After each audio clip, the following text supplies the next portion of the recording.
George, of course, is not particularly very happy about the advice he's received from the HR department. He's given this some thought because George has been with the company 3 years and is regarded as a man of immense fairness who likes to take a range of opinion before arriving at his own definitive position. People Co has a very good occupational health and safety group within the organisation, and that's headed up by Lynn. Lynn has a strong interest not only in the physical health of people, but in the emotional health of the people who work at People Co, recognising there can be a whole range of pressures which contribute to changed performance levels. So George goes along and has a chat to Lynn about this, and Lynn, we'd be interested to know from an OH&S perspective, does your advice differ from that of the Human Resources Department, or are you in agreement with let's roll the show forward as quickly as possible?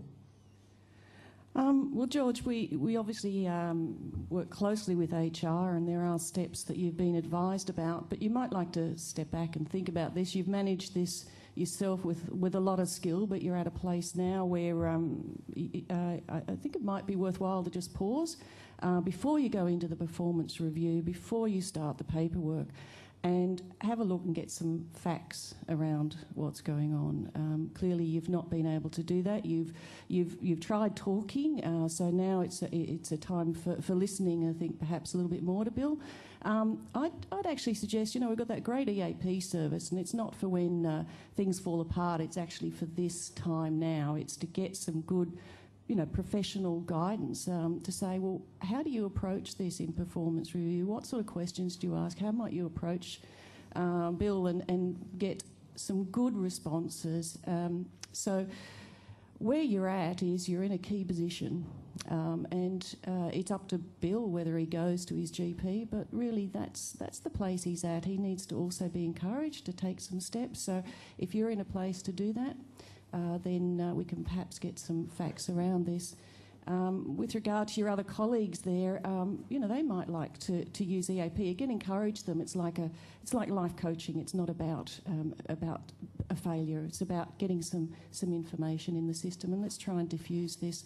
And then, yes, if necessary, then you've got the paperwork to go ahead with. But you're a good manager, and it's just a matter of getting your resources together and then going forward. So George is faced with a bit of a dilemma, really, isn't it? Is it a health problem or is it a performance problem? So quite rightfully, he decides to go and have a chat to William about this. I don't know how many of you in the group today have ever talked to somebody about lack of performance that may be related to health, but the usual response is, I don't know what you're talking about.